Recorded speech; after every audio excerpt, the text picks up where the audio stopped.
नमस्कार। राज्यसभा टीवी के खास कार्यक्रम विशेष में आप सभी का स्वागत है। मैं हूं प्रीति सिंह। करीब 125 साल पहले डॉक्टर भीमराव अंबेडकर का जन्म हुआ था। जिस परिवार और समुदाय में उनका जन्म हुआ वो शोषण, पीड़ा और भेदभाव का शिकार था। बचपन में बाबा साहब को भी उन सभी भेदभाव का सामना करना पड़ा जो पूरे समुदाय को झेलने पड़ रहे थे। लेकिन जब मौका मिला तो वो दलितों के लिए लड़े, महिलाओं के लिए लड़े और सामाजिक आर्थिक बदलाव के बड़े वाहक बने। 20वीं सदी के महानतम लोगों की सूची में बड़े आदर के साथ डॉक्टर भीमराव अंबेडकर का नाम लिया जाता है। विशेष में आज हम आपको बाबा साहब के जीवन, उनके संघर्ष और भारत के लिए उनके सपनों से आपको रूबरू कराएंगे। तो आइए शुरू करते हैं आज का विशेष। इंदौर जिले के एक छोटे से कस्बे महू में जन्मे बाबा साहब भीमराव अंबेडकर ने सामाजिक बराबरी और समानता के लिए जो काम किया उसे कोई दोहरा न सका। जिस स्मारक के बाहर मैं खड़ी हूँ ये वही जगह है जहाँ बाबा साहब ने अपने जीवन का अहम वक्त गुजारा। इस दुनिया से गए उन्हें 60 साल से ज़्यादा हो गए। बावजूद इसके आज भी वो दलित, शोषितों और वंचित वर्गों की आवाज़ बने हुए हैं। आधुनिक भारत के इतिहास को जिन लोगों ने सबसे ज्यादा प्रभावित किया उनमें एक अहम नाम डॉक्टर भीमराव रामजी अंबेडकर का भी है। बाबा साहिब के नाम से मशहूर डॉक्टर भीमराव अंबेडकर देश में दबे कुचले वर्गों को बराबरी दिलाने, देश में समता मूलक समाज की स्थापना करने और कानूनी तौर पर लोगों को सक्षम बनाने के लिए जीवन भर संघर्ष करते रहे। अंबेडकर ने दलितों को एहसास दिलाया कि जिस जमीन पर वो रहते हैं उसमें उनका भी हक है, जिस आसमान के नीचे वो सोते हैं उसमें उनकी भी हिस्सेदारी है। यही अंबेडकर का सबसे बड़ा कारनामा है। उनके पिताजी फौज में थे तो फौज के जीवन में ऐसा कोई जाति भेद उनको झेलना नहीं पड़ता था। और फिर जब उनको एहसास हुआ, जो एक यात्रा के बारे में लिखते हैं, वो पिताजी ने उन लोगों को बुलाया था, 3 भाइयों को, जिन दिक्कतों को, तो मतलब एक प्रतिक्रिया ये हो सकती थी कि घृणा से मनुष्य का मन भर जाता। लेकिन उन्होंने घृणा के जड़ों तक जाने की कोशिश की और जो जातिवाद है, जो धर्म के साथ धर्म और रूढ़ियां ये भारतीय मानस को कितना जकड़ी हुई हैं, उसके बारे में उन्होंने गंभीरता से सोचा और एक नया रास्ता उन्होंने दिया हम लोगों को। डॉक्टर भीमराव अंबेडकर 14 अप्रैल 1891 को मध्य प्रदेश में जन्मे थे। वो इंदौर जिले के एक छोटे से कस्बे महू में रहने वाले रामजी मालोजी सकपाल और भीमाबाई की 14वीं और सबसे छोटी संतान थे। बचपन बेहद परेशानियों में गुजरा। सिर पर गरीबी और एक अछूत जाति महार में जन्मने का बोझ सिर पर उठाए अंबेडकर स्कूल पहुंचे। अपने भाइयों और बहनों में केवल अंबेडकर ही स्कूल की परीक्षा में सफल हुए और उन्होंने बड़े स्कूल में दाखिला पाया। अंबेडकर मुंबई के government high school Elphinstone road के पहले दलित छात्र थे। पाठशाला दूर थी, वहाँ वो हॉस्टल में रहते थे और घर जा रहे थे तो पैदल ही निकले थे। छोटे छोटे बच्चे थे, 4वीं 5वीं में पढ़ने वाले, और वो उनके भाई पैदल निकले थे। बीच में एक गाड़ी, बैलगाड़ी जा रही थी, तो बैलगाड़ी वाले को दया आई कि ये छोटे से बच्चे जो हैं इनको मैं गाड़ी में बिठा लेता हूँ। तो उसने गाड़ी में बिठा लिया और थोड़ी देर के बाद वो पूछने लगा कि तुम किस जाति के हो। तो जैसे ही भीमराव अंबेडकर ने और उनके भाई ने बताया कि हम महार जाति के हैं। महार नाम सुनते ही वो गाड़ी वाला गाड़ी रोक कर गाड़ी से उतर गया। बाबा साहिब ने 1907 में मैट्रिक परीक्षा पास की। इसके बाद वो बंबई विश्वविद्यालय पहुंचे और भारत के किसी भी कॉलेज में दाखिला पाने वाले वो पहले व्यक्ति थे जिस पर अछूत होने का तमगा लगा हुआ था। इस दौरान उनकी जिंदगी में दुत्कार, जातीय अपमान और जिंदा रहने की जद्दोजहद के सिवा कुछ नहीं था। पढ़ाई में तेज होने के बावजूद उन्हें स्कूल में कभी दूसरे बच्चों के बराबर नहीं समझा गया। दूसरे अछूत बच्चों की तरह क्लास में अलग बिठाया जाता। स्कूल में पानी पीना तो दूर, पानी का बर्तन छूने तक की इजाजत नहीं थी। ना कोई टीचर उन पर ध्यान देता और ना ही कोई उनकी मदद करता। डॉक्टर बाबा साहेब भीमराव अंबेडकर जब स्कूल में पढ़ते थे तो उनके साथ और उनके भाइयों के साथ अस्पृश्यता का बहुत, भेदभाव का बहुत उन्हें अनुभव हुआ। पाठशाला में वो सबसे पीछे उन्हें बैठना पड़ता था, सभी बच्चों से सबसे पीछे वाली रो में बैठना पड़ता था, और टीचर जो पढ़ाते थे तो वो भी उन्हें स्पर्श नहीं करते थे। उनकी प्रतिभा को देखते हुए बड़ौदा के शासक सयाजीराव गायकवाड़ ने अमेरिका में पढ़ने के लिए 25 रुपए महीना का वजीफा दिया। 1912 में उन्होंने राजनीति विज्ञान और अर्थशास्त्र में अपनी डिग्री प्राप्त की। 1916 में उन्होंने पीएचडी किया। इसके बाद 1923 में डॉक्टर ऑफ साइंस की डिग्री से नवाजे गए। अब तक अंबेडकर काफी मशहूर हो चुके थे। 1926 में उन्हें बंबई विधान परिषद के लिए मनोनीत किया गया। अब अंबेडकर सिर्फ राजनीति तक सीमित होकर नहीं रहना चाहते थे। बम्बई विधान परिषद डॉक्टर भीमराव अंबेडकर के संसदीय राजनीति की पाठशाला बनी। इसी के बाद वो समाज में गैर बराबरी के खिलाफ हुए संघर्ष में शामिल हुए। उन्होंने छुआछूत के खिलाफ अनूठा अभियान चलाया। अंबेडकर समाज में बराबरी लाने के संघर्ष में शामिल हो गए। 1927 में डॉक्टर अंबेडकर ने छुआछूत के खिलाफ व्यापक आंदोलन शुरू करने का फैसला किया। उन्होंने पेयजल के सार्वजनिक संसाधन समाज के सभी लोगों के लिए खुलवाने, अछूतों को हिंदू मंदिरों में प्रवेश करने का अधिकार दिलाने के लिए आंदोलन किए। इस दौरान उन्होंने मुख्य धारा की राजनीतिक दलों के बीच जाति व्यवस्था के उन्मूलन को लेकर उदासीनता की कड़ी आलोचना की।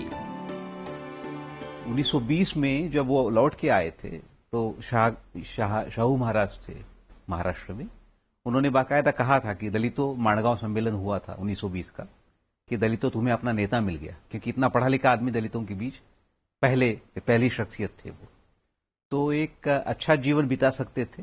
और उन्होंने लगातार राजनीतिक सामाजिक तौर पर सक्रिय रहे वो, उन्होंने ये, और एक बड़ा उनके जीवन का जो पहला अहम संघर्ष जो हम लोग देख सकते हैं, महाड़ सत्याग्रह का, 1927 का जो महाड़ सत्याग्रह है, पानी को लेकर के सत्याग्रह हुआ था कि ब्रिटिश सरकार ने उन दिनों नीति बनाई थी कि दलितों के लिए सार्वजनिक तालाब खोल दिए जाएं, और महाड़ में जो लोग थे उन्होंने प्रस्ताव भी पारित किया था, लेकिन फिर भी सवर्णों की तरफ से, जो ऊंची जाति के लोगों की तरफ से, उन्होंने कहा कि हम यहाँ इस तालाब में जानवर जा सकता है लेकिन दलित नहीं जा सकते।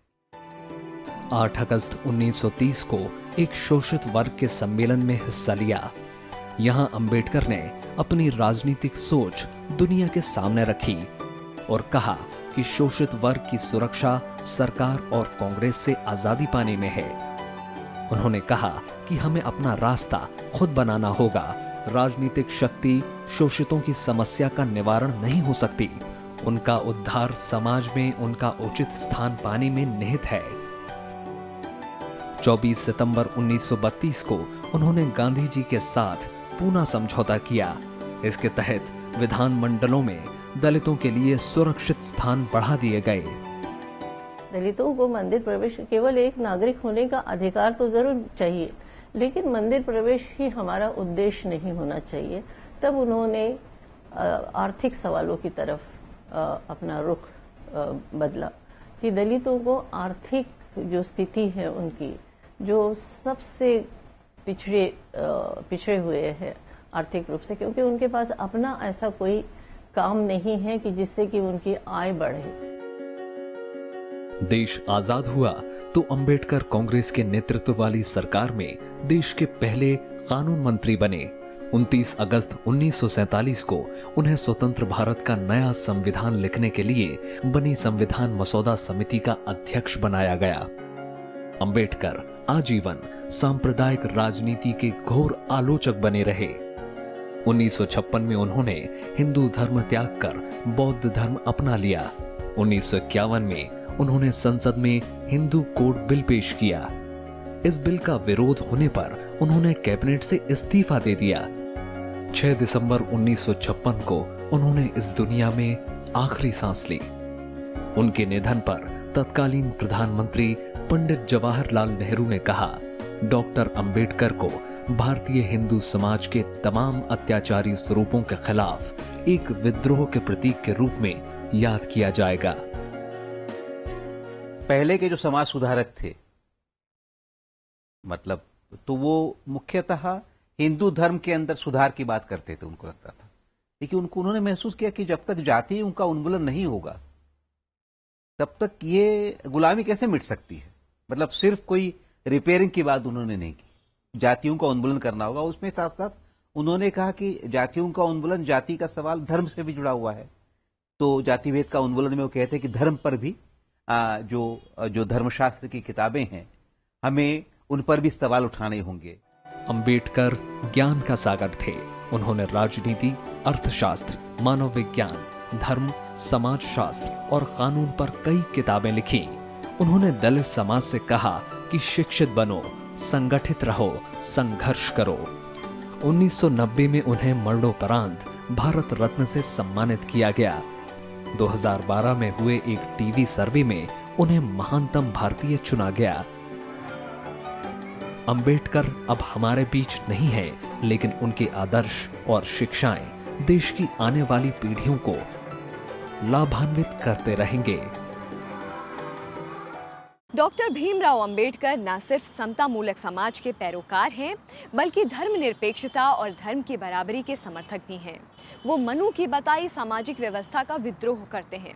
वो दलितों को सिर्फ समानता के अधिकार तक ही सीमित नहीं रखते, बल्कि उनमें चेतना और जागृति का संचार भी करते हैं। डॉक्टर भीमराव अंबेडकर भारत में सामाजिक एकता, समरसता और धर्मनिरपेक्षता के बड़े पैरोकार माने जाते हैं। जातीय व्यवस्था की बुराइयां झेलकर बड़े हुए अंबेडकर आजीवन लोगों को इन बुराइयों से मुक्ति दिलाने के लिए संघर्ष करते रहे। डॉक्टर अंबेडकर ने हिंदू धर्म में ब्राह्मणवाद का विरोध किया, साथ ही दूसरे धर्मों की कट्टरता को देश के लिए खतरा बताया।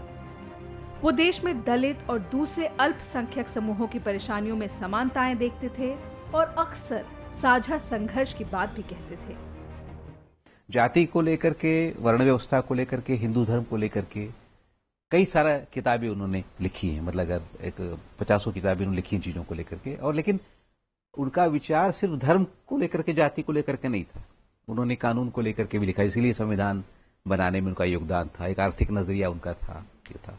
तो एक पूरा एक व्यापक दृष्टिकोण भारतीय समाज के बारे में था उनका। भारत में जातीय व्यवस्था की बुराइयों पर डॉक्टर अंबेडकर का मानना था कि बेकसूरों पर बेरहमी और अत्याचारों को रोकना ही दलितों की मूल समस्या है। डॉक्टर अंबेडकर ने जातीय व्यवस्था के विरोध में हिंदू धर्म त्याग कर बौद्ध धर्म अपनाया। उन्होंने कहा कि यह परिवर्तन मैं किसी भौतिक लाभ के लिए नहीं कर रहा हूँ। मैं अगर अछूत भी बना हूँ तो भी ऐसी कोई उपलब्धि नहीं है जो मैं प्राप्त नहीं कर सकता। मैं केवल अपने आध्यात्मिक नजरिए के कारण धर्म परिवर्तन कर रहा हूँ। उस समय सभी अस्पृश्य हिंदू ही थे, लेकिन हिंदू होने के बावजूद भी उन्हें मंदिरों में प्रवेश नहीं था।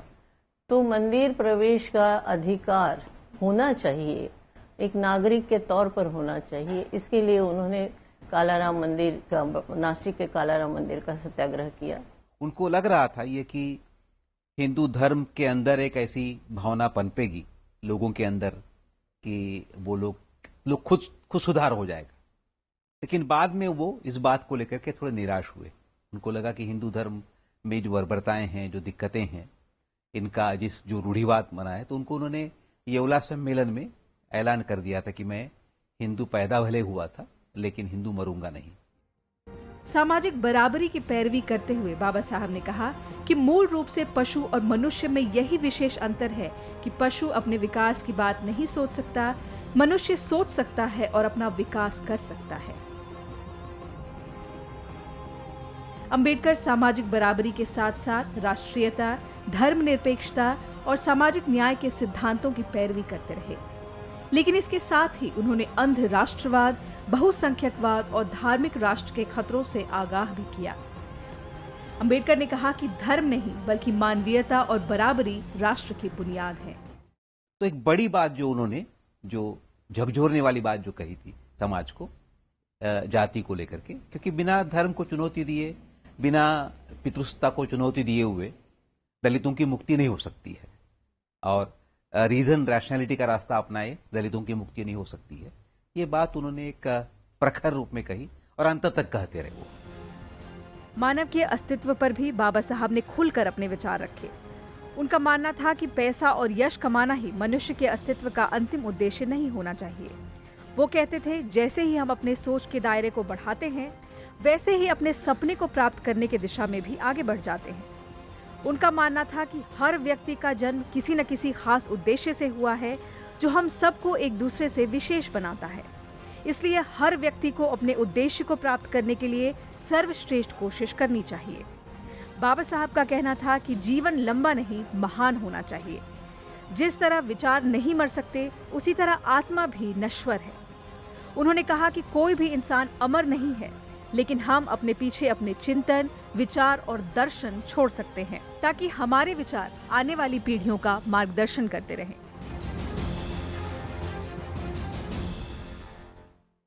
उन्नीस 1947 में जब देश आज़ाद हुआ तो सबसे बड़ी चिंता ये थी कि देश किस तरफ आगे बढ़ेगा। इस बात पर तो सहमति थी कि देश का ढांचा लोकतांत्रिक होगा, लेकिन ये लोकतंत्र कैसा होगा, ये तय करना मुश्किल था। Long years ago, we made a tryst with destiny, and now the time comes when we shall redeem our pledge. ये वो यादगार तस्वीरें हैं जब भारत अंग्रेजी हुकूमत से आजाद हुआ था। India will awake to life and freedom.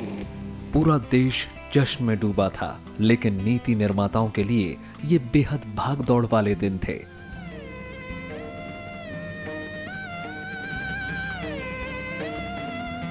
संविधान तैयार करना आसान काम नहीं था, लिहाजा इनकी जिम्मेदारी एक ऐसे व्यक्ति को दी गई जो कानूनविद, अर्थशास्त्री के साथ साथ कद्दावर नेता और समाज सुधारक थे, और वो व्यक्ति थे डॉक्टर भीमराव अंबेडकर। 29 अगस्त 1947 को उन्हें संविधान मसौदा समिति का अध्यक्ष बनाया गया। 2 साल की अथक मेहनत के बाद आखिरकार संविधान तैयार हुआ और 29 नवंबर 1949 को संविधान सभा ने इसे मंजूरी दी। अंबेडकर ने इस दौरान आधुनिक लोकतंत्र के मूल्यों को भारतीय लोकतंत्र में लागू करने की कोशिश की। लेकिन मैं समझता हूं कि संविधान बनाने का जो उनका योगदान है वो तो रेखांकित करना ही होगा, लेकिन उनका जो अपना नजरिया था वो उस पर भी बात हम लोगों को करनी चाहिए। जो संविधान बनाने के पहले उन्होंने एक ग्रंथ लिखा था, राज्य, स्टेट्स एंड माइनॉरिटीज नाम से। शेड्यूल कास्ट फेडरेशन के वो अध्यक्ष थे, जिसकी तरफ से उन्होंने संविधान समिति को एक मसविदा पेश किया था, जिसमें जो एक विजन वो पेश करते हैं, वो विजन पर भी मुझे लगता है कि बात होनी चाहिए। उन्होंने पश्चिमी लोकतांत्रिक मॉडल पर ज्यादा भरोसा जताया। समानता और विविधता उनके राजनीतिक नजरिए का मूल है। अंबेडकर ने जनता के देश की सारी जनता को नागरिक के बतौर बराबर अधिकार देने की पैरोकारी की, और देश में पहली बार लोगों के भीतर ये एहसास जगा दिया कि वो राज्य की नजर में एक दूसरे के बराबर हैं। अंबेडकर ने भारत को जो नक्शा पेश किया वो आधुनिक लोकतंत्र की बुनियाद पर खड़ा भारत था। दलित या आदिवासी या पिछड़ा समाज या अल्पसंख्यक समाज और महिलाओं को के समान अधिकार का उन्हें समान अधिकार मिले, क्योंकि धर्म के आधार पर, जाति के आधार पर और लिंग के आधार पर, यहाँ तक कि क्षेत्र और भाषा के आधार पर भी हम भारत बटा हुआ था। आजाद भारत की हम बात कर रहे हैं। कानून मंत्री के तौर पर भी उन्होंने समानता की पैरोकारी की, और समानता के प्रति उनका नजरिया सिर्फ जातियों को लेकर नहीं था और ना ही धर्मों को लेकर, बल्कि वो लैंगिक समानता के भी बड़े पैरोकार थे।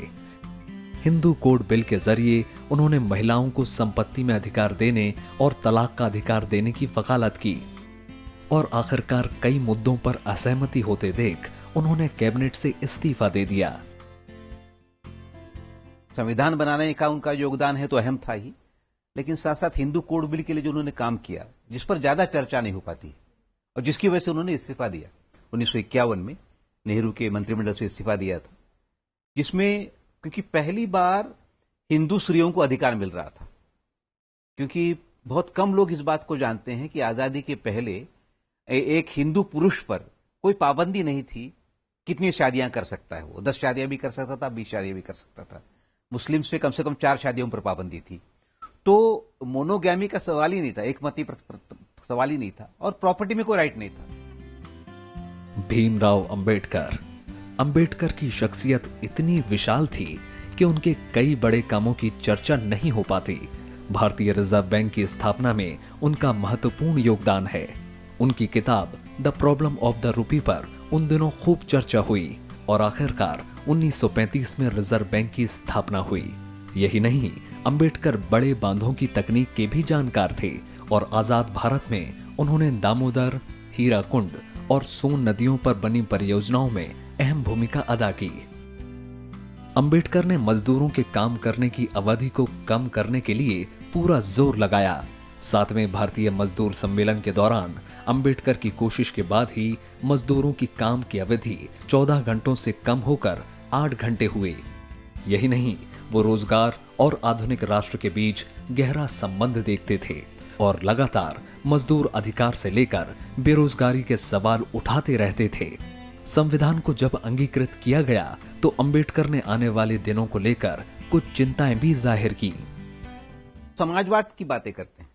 वो कहते हैं कि उद्योगों को राज्य के नियंत्रण में लेना चाहिए, जमीनों का राष्ट्रीयकरण होना चाहिए, राज्य का कोई धर्म नहीं होता है। तमाम सारी ऐसी बातें हैं जो आज की तारीख में लोगों को अपचनीय हो सकती हैं। ऐसी तमाम बातें उन्होंने राज्य और अल्पसंख्यक नामक ग्रंथ में लिखी थी, और जो एक उसमें ही वो बहुसंख्यकवाद का खतरा देख रहे थे। भीमराव अंबेडकर लोकतंत्र की मजबूती के लिए 2 चीजों को बेहद जरूरी मानते थे, पूंजीवाद और जातिवाद का खात्मा। उन्होंने बाद के दिनों में पूंजीवाद पर भी चोट किया।